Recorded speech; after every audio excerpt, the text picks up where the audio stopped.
Mesdames et messieurs, mes chers compatriotes, dans ce moment que chacun devine si important pour la France, dans ce moment si important pour Madagascar, si important pour l'avenir de chacune de vos familles, si important pour l'avenir de vos familles, si important pour moi, si important pour moi, plus que n'importe quel autre sentiment, ce qui m'étreint surtout, c'est une émotion profonde.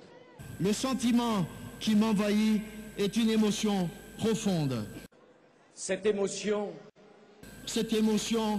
je vous demande de la recevoir simplement, je vous demande de la recevoir simplement, comme un témoignage de ma sincérité, comme un témoignage de ma sincérité, comme un témoignage de ma vérité. de ma vérité. Je voudrais demander à ma famille de m'aider. Je sais ce qu'elle a eu à souffrir, mais je veux qu'elle comprenne que ce n'est pas de moi aujourd'hui qu'il s'agit, mais de la France.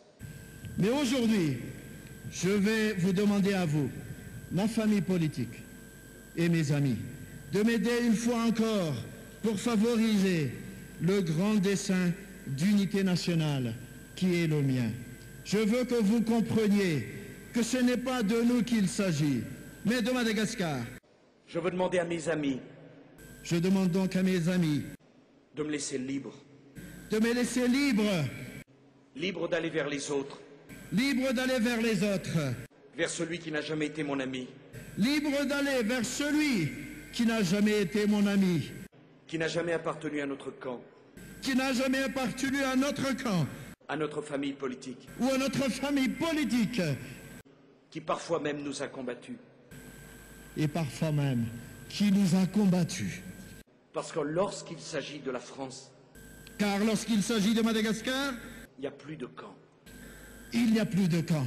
Vive la République, vive Madagascar. Vive la République et vive la France!